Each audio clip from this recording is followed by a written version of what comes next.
Come in. Welcome. I'm E.G. Marshall. What is your pleasure this time? How about a little murder with mystic overtones? Not to mention a most unusual motive. Why do men kill? In the ordinary way, for money, for power, for women. And then we have those who kill for revenge, or out of jealousy, or because they are consumed with hatred, or driven insane by emotion.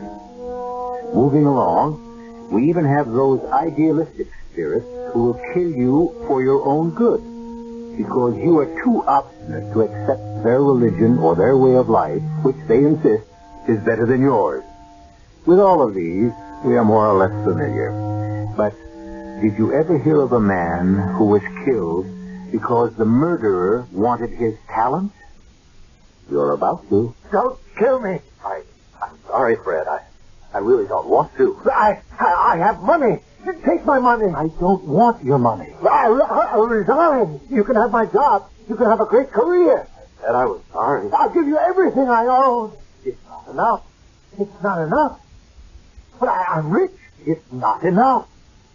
Well, what do you want? I want everything you are. Everything you are.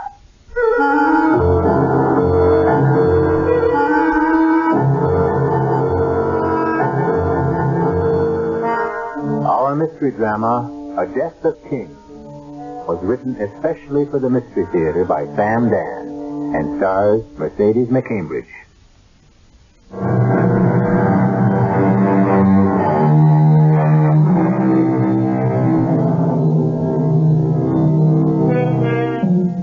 His name is Frederick Sparling, and you'd never notice him in the crowd. He's not much to look at, middle-aged, stoop-shouldered, nearsighted. He spends his days in a science laboratory at one of our great state universities, teaching serious, younger versions of himself, men and women who in 20 years will become what he is now. Of the estimated 3 billion people who inhabit this planet, less than 1,000 would possess even a glimmer of an understanding of what he's talking about. It's an almost metaphysical mixture of physics, chemistry, mathematics, and biology. Well, that's how he spends his days, lecturing. However, he spends his nights listening to a lecture. And it's usually a variation on the same theme. Well, the suspense is over. Not that there ever was any. We knew all along Clontarf would be made head of the department. Well, Emma, after all... After all what? The second time in 12 years you've been passed over. But that's you. Good old patient, plodding Frederick Sparling. Nobody ever has to worry about fearful Freddy. He won't get mad. He won't quit. Go ahead. Use him. Abuse him. Now, my dear, I'm not aware that I've been used or abused. Indeed, in the department, everyone is the soul of courtesy. To promote Clontarf, who doesn't have half your seniority. Emma, dear, seniority isn't everything. Oh, no? No, of course not. Well, then, this must be something new. I see. In the early days, you said you were passed over because you had no seniority. And now that you have more than anybody else, suddenly seniority doesn't matter. Emma, it's complicated. No, it isn't. It's very simple. You know as well as I do that to be the department head, you have to be a full professor. Oh, let's not start rubbing salt in that wound. Yes, but Emma, you... The most brilliant man in the field, and you're only an associate professor. Emma, we go through this again and again, and really, you know why I'm not a full professor. Well, maybe you're satisfied being pushed around. His sudden furious outbursts have been known to create such serious imbalance. Well, I'm right. You know I'm right. It's pure and plain and simple justice. Chemically, you risk death from oxygen deprivation. Oh, I'll die. And it's going to be the perfect crime, because you'll kill me. But who could prove it? What's the district attorney going to say? Your Honor, he worried her to death. He got her so mad. There is a logical, reasonable explanation why I cannot be head of the department. Well, I don't want to hear it. I can't be head of the department unless I'm a full professor, and I won't be appointed full professor because, well, I haven't published anything. And why not? Because... Why not? Look at the tripe those other men write. Precisely. And I won't publish unless it's something meaningful. Meaningful? Why, the work you're doing... I refuse to publish, to set forth certain... Why? Why? I'll tell you why. I've been conducting experiments that I would never say this except in the privacy of my own home and to my own wife. I realize how this might sound to strangers. But I am now at a point where I have gone beyond the limits of present scientific knowledge. Well, aren't you going to say anything? What do you want me to say? I know how that must sound. As if I'm insane. How can any man presume to say that he knows more than... If it's true, why shouldn't he say it? Is it true? Yes. Yes, I'm afraid it's true. You're afraid? Why are you afraid? Because no man should know what I know. But you do know it. And that's why you should publish. No. No, never. I'm afraid that if I published what I know now, it could very well mean the end of the world. I don't care. What do you say? Oh, you scientists. You always talk like that. It's so ridiculous. The world goes on. Yes, but this... If you're afraid you can destroy the world, don't let that stop you. What good is the world to me? Or to you, the way things are now? You're becoming the laughing stock of the college, and I'm becoming a dowdy old hag. And I'm not even 40. Oh, now, my dear... Now, my dear, what? You're the world's most brilliant scientist. Oh, well, I wouldn't say that. Well, I'd say it. You should have recognition. You should be internationally famous. Well, there are people who know about me. Well, what about me? I want some fun in my life. Some excitement. I want to stop squeezing dollars and hoarding pennies. I want to meet interesting and important people. I want you to start publishing. Is it possible that you don't understand? I told you, if I were to publish my findings, it could very well mean the end of the world. Who cares? As long as you get credit for it. What? What's this? Who's calling us? It isn't as if we were somebody. Now, Emma, we are important. Everyone thinks highly of us. Are you kidding? Well, aren't you even curious? About what? About who's at the door. Oh, yes, I know who's at the door. You do? It's Alex. Alex? Alexander Thornhill. I never heard of him. He's one of my students, one of my graduate students. Brilliant fellow, but he, Yes? But he's having some financial difficulties, so I told him he could, stay here for a while. You what? But we do have a spare room. Well, you just tell him. But he has no place to stay. What am I running here? A hotel? He'll have to leave college. A brilliant mind will be lost to science. Science has too many brilliant minds now. You just tell him you made a mistake. Emma, you... Go ahead, make me the villain. Just tell him that your wife disapproves. But, Emma, this young man must have a place. You won't tell him. All right, I'll tell him. I'm coming. Wear out the bell. Look here. I'm Mrs. Farling, and I want to tell you that it's... Good evening. I'm so happy to meet you. A pleasure. I thought Dr. Sparling had told me all about you, but I see now he's really told me nothing. Is that Alex Thornhill, Emma? Yes, it's Alex, Professor. Won't you come in? Oh, thank you. Thank you so much. Emma? Mr. Alex Thornhill. Alex? My wife? How do you do? Have you, had your supper? Frankly, no. Emma, we should have quite a bit of the roast left. Why don't you fix a bite for Alex while I see to the spare room? Well, Alex, I thought you were bringing all of your things. I did. Everything I own in the world. In that little sack? Let me get your room ready, and meanwhile, you two can get acquainted. Excuse me? Yes. He didn't ask you, did he? What do you mean? Oh, well, I can tell you're not overjoyed to have me stay here. Well, why do you say that? Are you sure I won't be in the way? Why would you be in the way? Oh, I had the feeling. No, actually, we have a big house here, and we should share it with, well, you must be hungry. I'm starved. I'm sorry, because I don't think you'll enjoy dinner. Oh, why not? Well, the professor has all kinds of quirky diet things. He has a peculiar nervous system. He can't have salt or spices or anything that's good, so we have a pretty tasteless cuisine around here.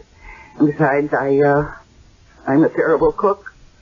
I admire women who can't cook. You do? Sure. Shows they've been putting their time to better use. I have the feeling that I've been standing in a peat bog for the past 15 years. Oh, why did I say that? Probably because it's true. Well, of course it's true, but that's no reason to blurt it out to a perfect stranger. Am I really a stranger? I don't know what's the matter with me. I met you just a couple of minutes ago, and here I am just about ready to tell you the story of my life. Oh, I'd love to hear it. You probably know it. Dating, aging wife of an obscure professor. Well, forget it. Do you take coffee or tea? May I call you Emma? If you can stand it. Emma happens to be my favorite name. How could Emma be anybody's favorite name? It has such a school teacher, maiden aunt sort of ring to it. Oh, no. Emma was the name of my favorite English queen. Emma? Yes. Forget Elizabeth and Victoria. Emma was the most spectacular of them all. Oh, what a woman. Wife to 2 kings, mother of 2 kings, seductive, brilliant, wanton. Emma, the last great Saxon queen of England. And you remind me of Emma. You speak as if she were a friend of yours. There are times when I actually feel close to her. Now, for instance, do you suppose that you could be the reincarnation of Emma? Oh, that's impossible. Why? Every one of us is the reincarnation of someone else. Well, that's ridiculous. You can't be serious. I'm always serious. Well, don't let Fred hear you talk like that. Why not? What do you think the good Professor Sparling is really talking about in his advanced seminar? Reincarnation. You can't be serious. Fred, a believer in reincarnation? Oh, he wouldn't call it that. He hides it behind formulae and equations, but it's a form of reincarnation. Oh, I don't believe it. And his purposeful reincarnation, instead of the hit-and-miss haphazard thing that exists in nature. And I could be the reincarnation of Queen Emma. Oh, yes. How would you know? Come here. No, don't. Why? Because... Yes, because?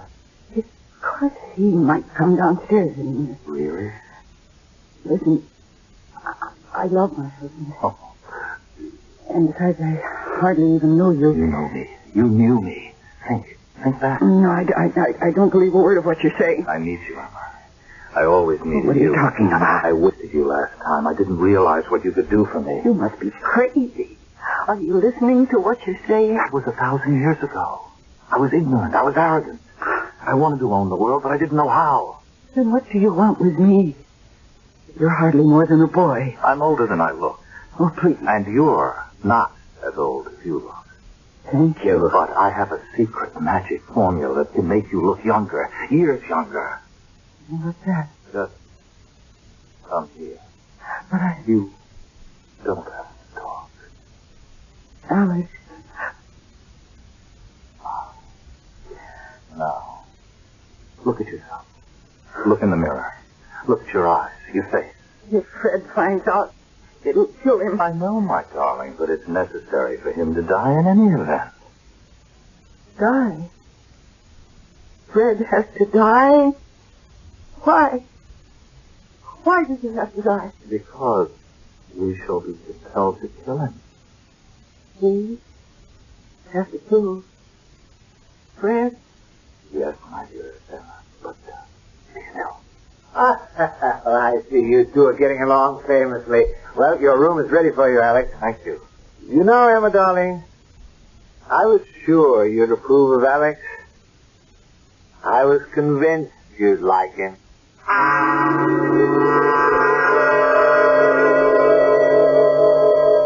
The amenities, the niceties, the small talk that makes up so much of the ritual of our lives. I was sure you'd approve of him. I was convinced you like Alex. If the good professor only knew how much Emma approved of and liked Alex. You may find out when I come back shortly with Act 2.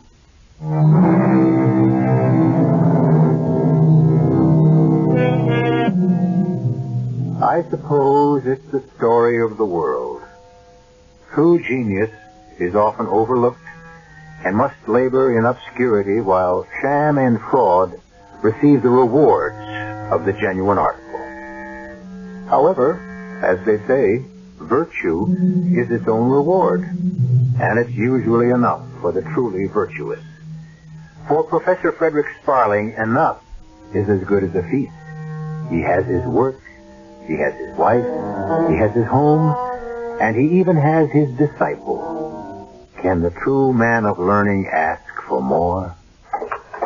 That's him, lady! Oh, there! Seize him! No, pity me! Pity me, my lady! Pithy! What has pity to do with the line of succession? Please, my lady, please! Out! Forward! Kill him! No! Kill him! Kill him! Kill him! Emma, my dear, wake up. You... What? Oh, what do you want? Wake up. What do you want? What's the matter? You were having a nightmare. I was. Oh, yes, I was. Oh, it was so real. I know. You know. Until you became disturbed, it was... Oh, it must have been a splendid dream. I could hear what you were saying. What was I saying? You seem to be a famous namesake of yours, Emma of Normandy, who married first King Ethelred and then King Canute. Yes, that was the dream. But now, what could possibly cause you to have such a dream? Fred, how long is Alex going to stay with us? I don't know. Why? Because I don't think it's a good idea. I thought you liked Alex. I do. A young person about the house seems to make things more cheerful. Young person?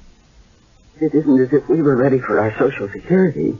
Well, we're matured, settled. Fred, how long do you want him to stay? But he practically pays his way. He makes himself useful about the house. He fixes things. Fred, please. I would rather that he left us. Why? What objection can you make against it?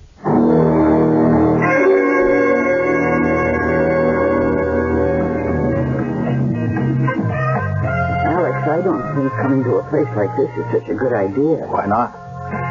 Well, really, we shouldn't be seen together. Who's going to see us? When is the last time you went out dancing? I don't remember. When is the last time you had any fun? I can't remember.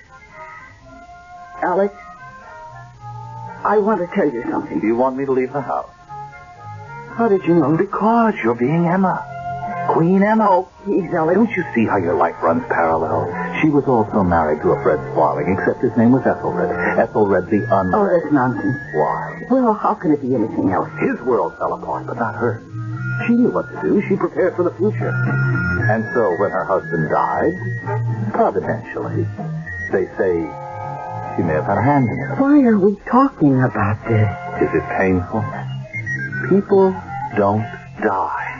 Oh, now I know you're crazy. The outer shell, the hull, the husk, that wears out. But what's inside can never be destroyed. Please take me The home. genius of a Da Vinci, a Beethoven, the evil of a De Medici, what happens to it? It goes on living. It finds itself another shell, another husk, another covering, another temporary shelter. You can't prove that. Do I have to? Doesn't it make sense? You could have been Emma. Emma of Normandy. I am not the kind of woman who leaves her husband. Even if you're unhappy. I'm more than just unhappy. I'm frustrated and I'm bitter and I... Oh, what's the difference? I made a vow. So did Emma of Normandy. If I hear one more word about Emma of Normandy, I'll walk out of this place. All I'm asking you. Just look around you. Look at all these really attractive girls. Some of them are half my age. Look at how they're looking at you so boldly and invitingly. Why do you want me? Oh, I know your problem. You're afraid this is just a lark for me. And when it's over, I'll walk out on you. Well, won't you? No, I couldn't. Because after Fred is gone, I'll need you more than ever. Why do you keep saying after he's gone? Because he has to go.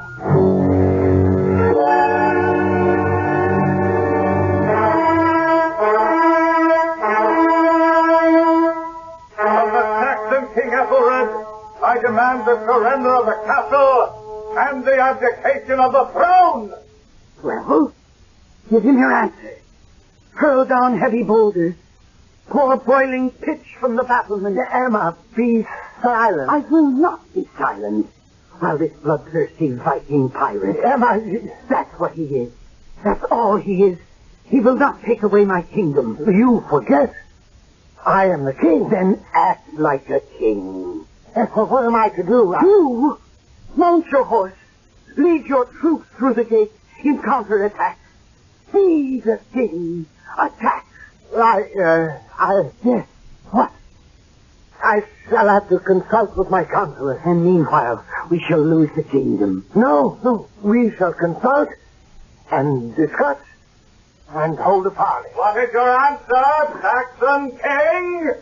Let your sword answer him. Let your sword find his heart's blood. Emma, I must listen to my counselor. Your counselors, ignorant, half-witted, traitorous. Now, Emma, really, you have said too much. What is your answer? We shall storm the gate. We answer death.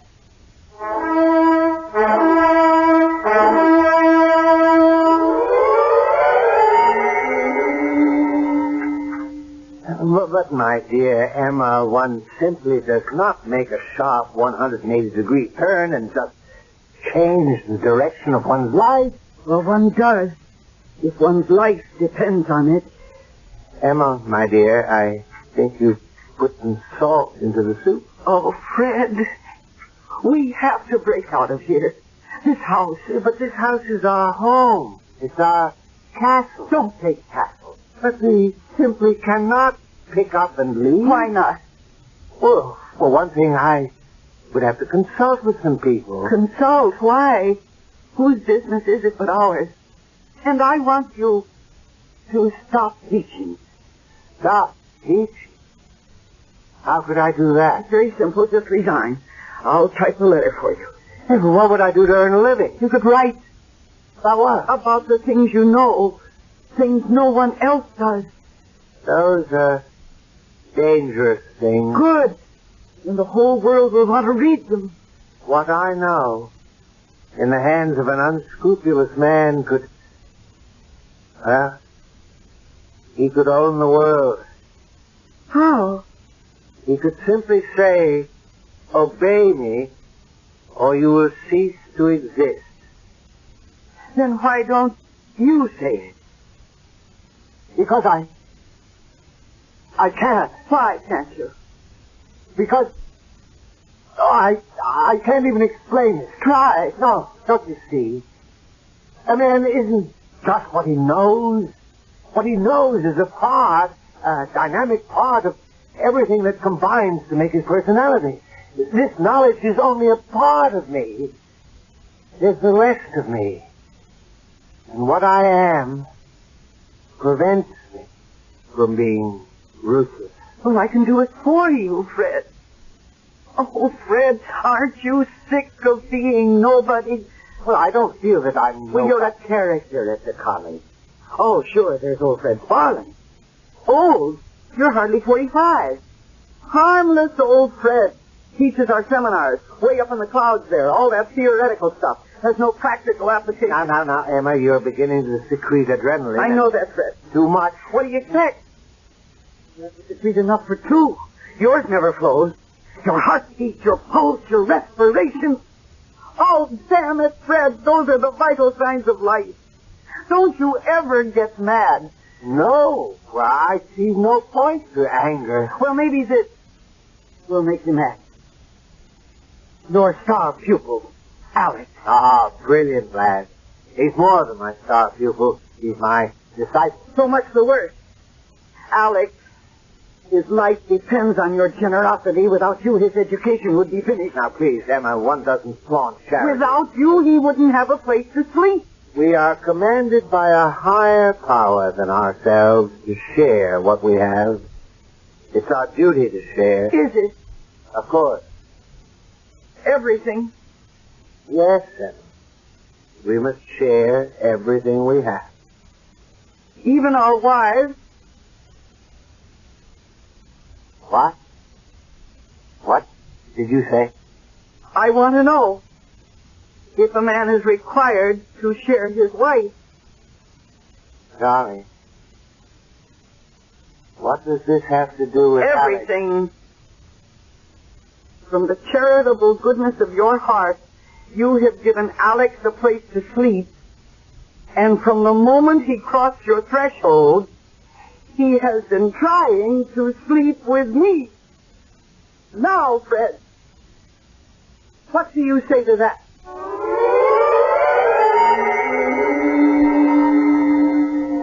There are an infinite number of replies a man can make when his wife says what we just heard Emma say.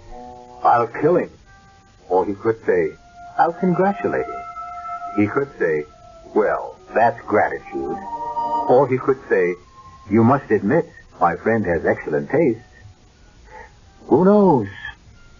We all will when I return shortly with Act 3.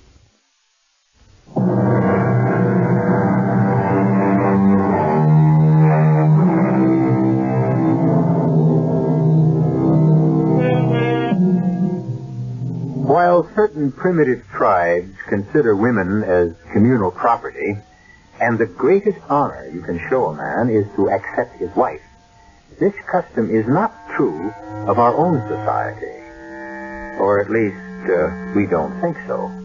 Therefore, when Emma suggested to Fred that Alex was attempting to create what the French, who always have a charming name for these things, call a ménage à trois, Fred's first reaction was, Emma, my dear, I was aware of it. You were? You knew? But I'm a scientist. And what, after all, is science but observation? Observation and deduction. And you can just sit there and eat your soup? Well, why not? It's delicious soup. Alex is trying to get me to betray you. That's a charming, old-fashioned term. Oh, I can't believe we're having this conversation. Why? Because you're incredible. Would you feel better if I commanded Alex to leave the house? Well, you should do something. No. You should do something. Me? You should either discourage him or... Or what? Well, my dear, you lead him on. That's a lie. If you want him, does it matter where you have him? Here or somewhere else? I want to do something about us. You keep telling me you can be the most powerful man in the world. Or how can I be satisfied just to be a dowdy, do-nothing, stay-at-home drudge? Emma, let me tell you that scientists labor in the darkness. Now and then, fate, providence, the higher power, gives us a sudden, searing flash of insight. For a brief, awful moment, the curtain is drawn and the brilliant light of knowledge is burned into the soul. Perhaps it was a joke. A joke? A celestial joke to make that revelation to me. Perhaps it was known that I couldn't use it.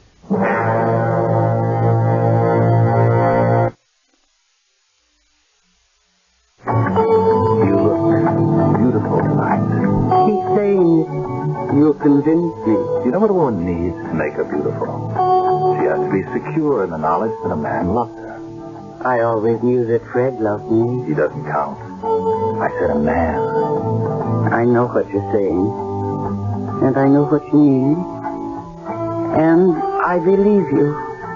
You sure it isn't the wine talking? It's me talking. Emma Sparling, formerly Emma of Normandy. Ah, do you really believe you were Emma of Normandy? You were the one who convinced me of it originally. But does it matter if it's true or not? I feel like Emma of Normandy. Then you know what we have to do with Fred. Leave him. Break out of here. That's right. We can go anywhere in the world. Anywhere you say. Wonderful. Now could I ask a question? Money. What do we do for money? Like the pirates of old, we will demand tribute, pay, or be destroyed. Now how can that be arranged? Fred can do that for us. Fred? That's part of Fred that knows how to do it. Listen, Fred told you. I know what Fred told you. I know Fred's problem. His moral, his ethical, his personal problem. He refuses to use the knowledge that would give him one favor I seek, but I can't. How? How will you get it? Is it in a formula or something like that? Oh, no. No, it's nothing like that. It exists in his consciousness. I don't follow. It's his talent, Emma. His personality. I mean, to take those from him. I'm not hearing you right. Why? We can transplant a heart from one body to another, a kidney, other organs. Why not? A talent transplant. Talent is what? It's a quality. People have it. It exists. It can be removed. How do you know? Fred told me. Fred showed me. He showed you? Yes, in the lab. On animals. Oh, I don't believe it. Listen. We have made vicious dogs out of calm dogs, smart dogs out of stupid dogs, and the other way around. But that's unbelievable. The mentality, the personality, he knows how to isolate those forces and transplant them. How? By surgery? How could you ever perform an operation? It's psychic surgery. I don't believe it. What will happen to Fred after you? He'll be dead. But that's murder. That's freedom. Freedom for you and me. He's a fool. He has unbelievable powers. This psychic surgery is the least of them. He could rule the world. He has scruples. I have no scruples. Now, what do you say? I say, when?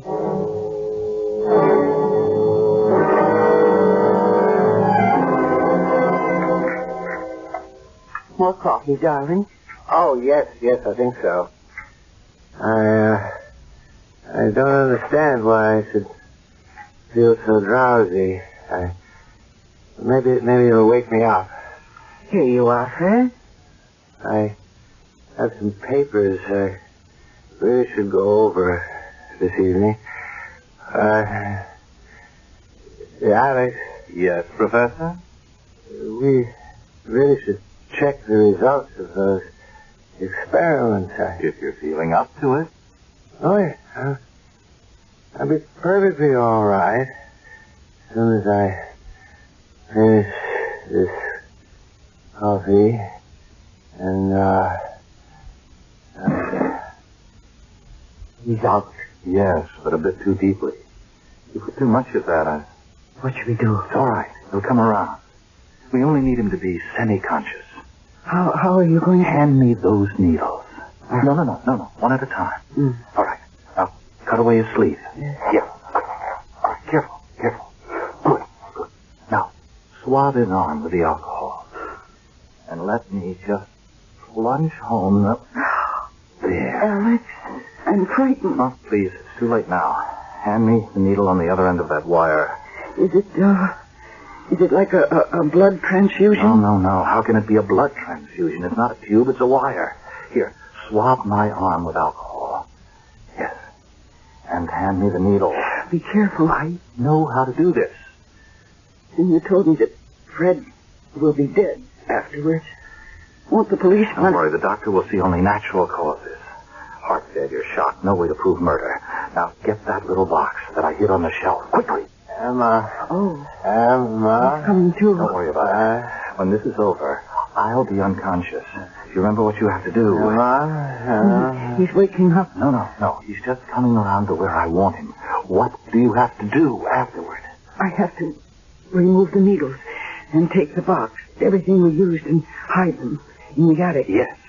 Then I call the doctor because both of you will be unconscious. You will tell the doctor that we collapsed. Yes, that's right. And that's all you'll do until I become conscious again. Yes. Now, how long will that take? A day, 2 days. Alex. Oh. Alex. What are you doing? I think you know, Fred. No, don't. No, Alex. Turn up the volume, Emma. What? The middle knob on the box. The middle knob, that one. Yes. Turn it up. Emma, don't. Turn it. It won't do you any good, Alex. Don't kill me.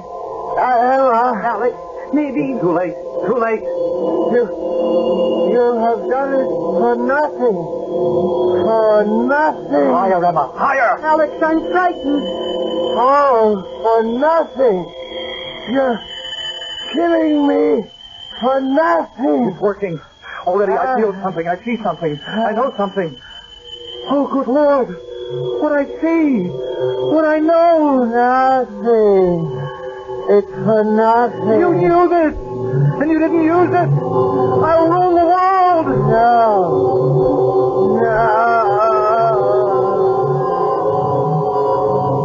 Alex, is he dead? Emma, we own the world. I can make matter disintegrate before your eyes. I can make it happen just by thinking. No one can stop me. We will rule, Emma, the way we once did. But this time, forever.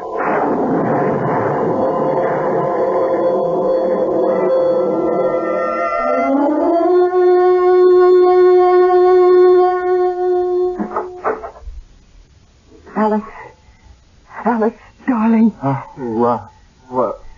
You're coming out of it. Alex, speak to me. Oh, Emma. Emma. Your voice. It's so different. It's so familiar. Well, is everything, all right? Oh, yes, darling, yes. The doctor came after you fell unconscious. Yes? Yes, and I did everything you told me. I hid the apparatus, and I said that you two had just collapsed at the table. And the doctor and the police had a fine time with all that. Emma. But it's over now. And no one suspects. We did it, my darling, we did it. And now, let's live. Emma. Here, I brought you a cup of coffee. Oh. Come on, drink it, you'll feel better. And then I'll prepare you some dinner. Thank you, dear. Thank you. Oh. What is it? Oh, sugar. You put sugar in this. You know I can't tolerate sugar. Alex. I mean, how many years have you cooked for me, dear? No sugar, no spices. I have a very delicate metabolism. Alex, what are you saying? Oh, I must get up. I must get to the laboratory. No. No, we're leaving. We're going to be rich. What are you saying, my dear? Whatever gave you such... You're not Alex. Well, of course I'm Alex. But you're talking like Fred. Well, I must talk like Fred, and then think like Fred, and act like Fred. But you said if you transplanted his talent... Well, yes, I have his talent, but I also have his personality. You see, I am Fred. Oh, no. We'll be happy here, and I'm very happy with our work, our home. What more could we ask, Emma? Call yourself a king. A king. What are you saying? You are a fool and a coward. Emma. I never want to see you again. I'm going to him. Let go of me. No, Emma, no. I must take you to a doctor. I want the pirate. The Viking pirate. We could rule the world. Yes, dear, I understand. Now, I'll take you to the doctor and you'll feel better. Help me find my Viking pirate. Yes, dear. Of course I'll help you.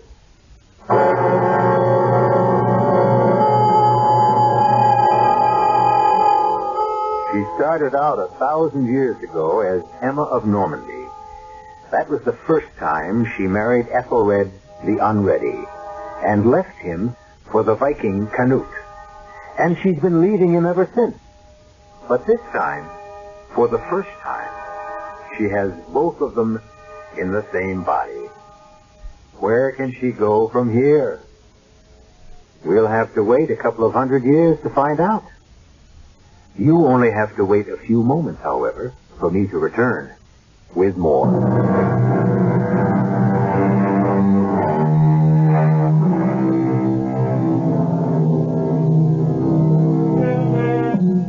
A poet says, inside us all faintly echo the softest notes of a forgotten melody.